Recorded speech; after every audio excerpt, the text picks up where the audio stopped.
Hello and welcome to the Matt's Cheap RC YouTube channel. Today I'm starting a new series called What's on My Bench. In this series we take a look at some things I'm working on. I'm going to show you some models, I'm going to show you some techniques, and I'm going to show you generally what's going on behind the scenes of the channel. Okay then, so this is the first thing I've got on my bench today, which is the RC Dream Land Rover Defender Hardbody for TRX. And as you can see, this is the D110 version and it is the pickup. So the first thing I have to say is this probably is one of the nicest hardbodies I've seen for the price. I really did not pay too much for this. Now it's actually designed for the TRX Sport, which is not what I've got it on here today, which I will explain later. So if you have got a TRX Sport, this should fit a lot more easier, but I've not got it on a TRX Sport here.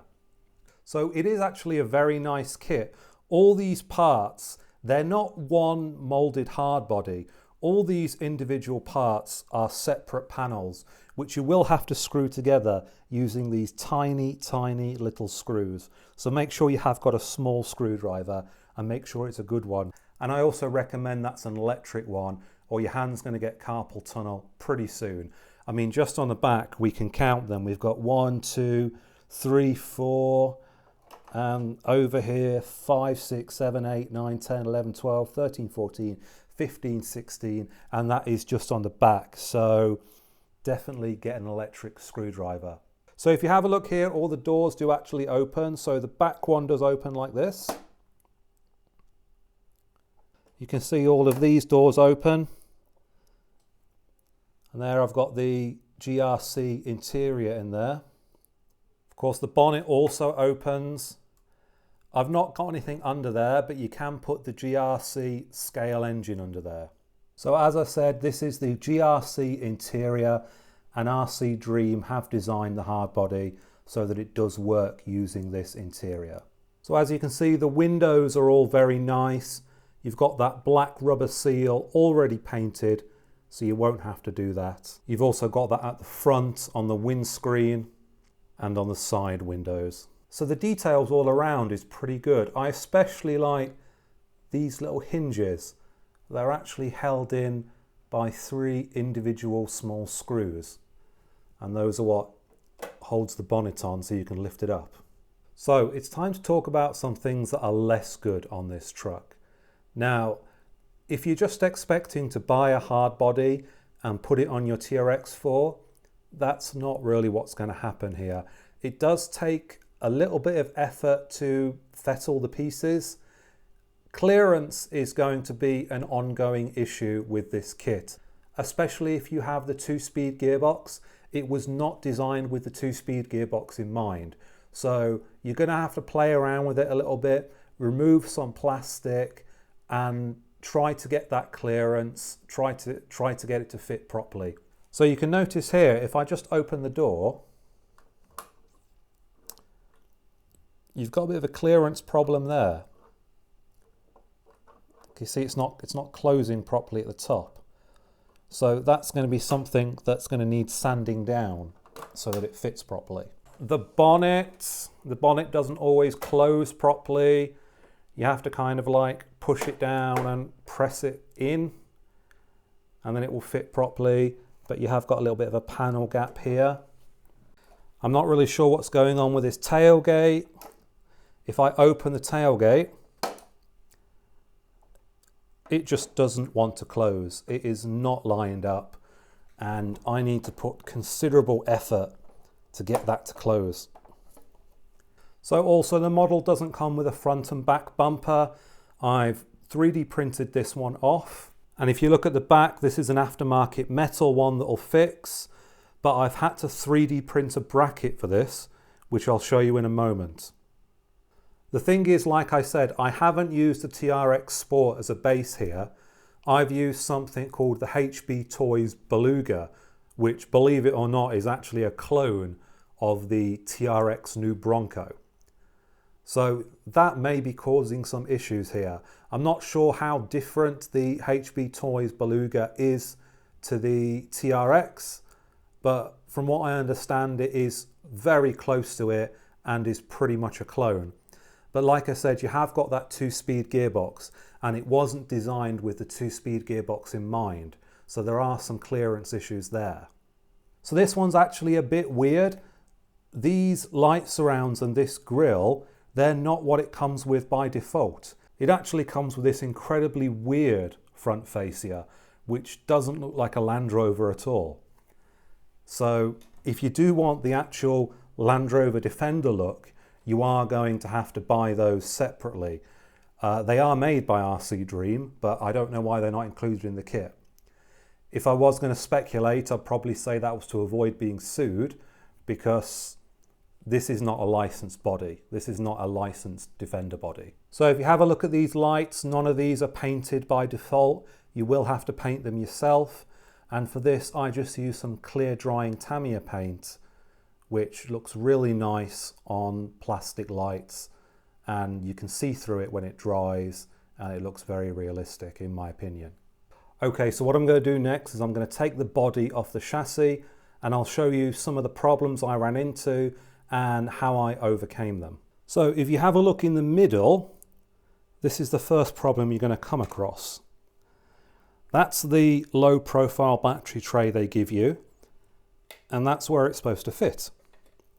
It's supposed to fit exactly where the 2-speed gearbox is. So you're not going to be able to use the battery tray they provide. There actually is no room under here for a battery.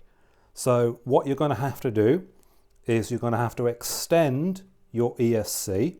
So the way I've actually solved this is I've made a hole in the truck bed, and I've got a little 3D printed box in there. I've ran the wire up through the hole I've made in the truck bed and into the box, and that's where I'm going to put my battery.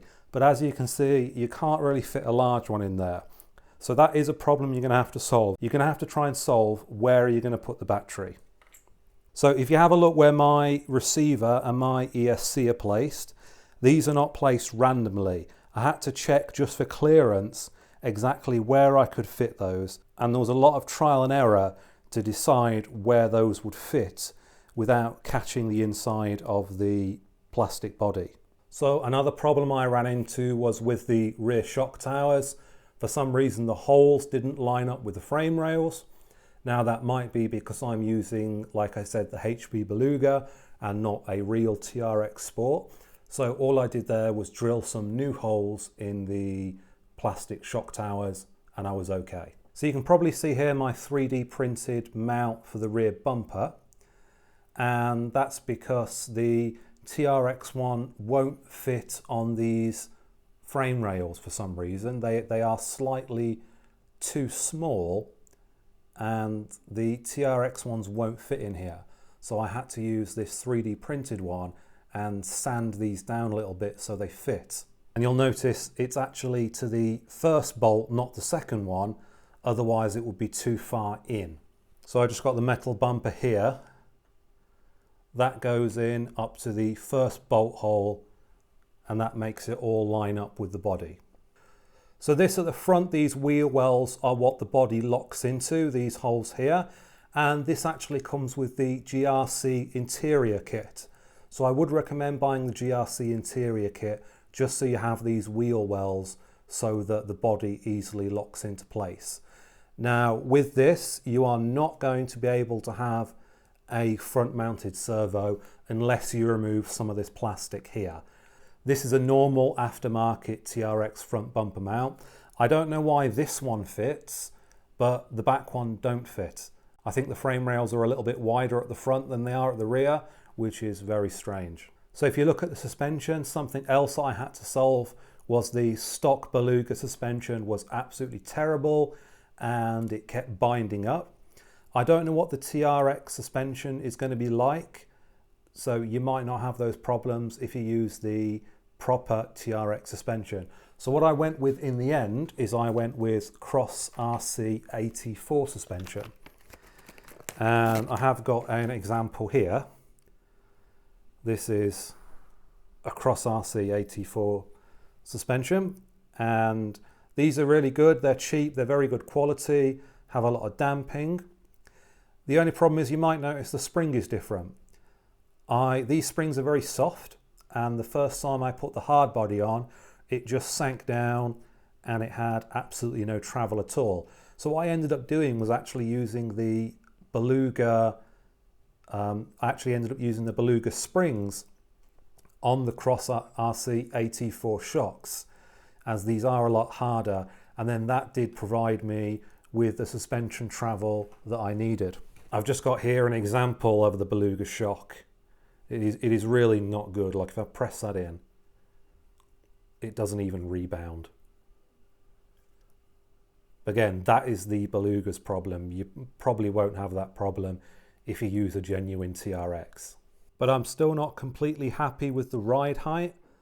I think the ride height is a little bit too high, especially once I get some smaller wheels on here. You'll also notice the whole vehicle is a little bit slanted. It's higher at the rear than at the front. And the reason that's happened is, even though the Beluga has the same wheelbase as the TRX4 Sport, for some reason the wheel was really far forward. So since the wheelbase is the same, you're probably going to have that problem with the TRX4 Sport too. And I did notice on all of their promotional pictures, this wheel was far too forward. It wasn't sitting in the center of the wheel well. So what I've done is I've just lengthened these links here, so this is brought back a little bit. The problem then is, by effect of me lengthening these links, the ride height at the back is now higher. So if you look at the whole vehicle, at the back it's higher. So that is another problem I need to solve too. So the wooden planks in the back are not something that comes with a kit. This is something I've added myself, which I am quite happy with, because if you don't have wooden planks in the back or something to cover it up, you've just got a really boring black plastic. So overall, I am really happy with this hard body, and I am going to be painting it in the future. And the color I'm going to go for is the classic Land Rover Defender Heritage Green. And also I'm hoping to get one of those canvas roofs in the back. But at the moment, I can't find anyone that makes one. I think RC 4-wheel drive make the canvas roof for the back, but that's for a D90, and this is a D110, so the truck bed is a lot longer, so that's not going to fit. It might be an opportunity to learn how to bend and blaze metal pipe, so that is something for the future. Okay, so that is my overview of the RC Dream Defender Hardbody D110 pickup.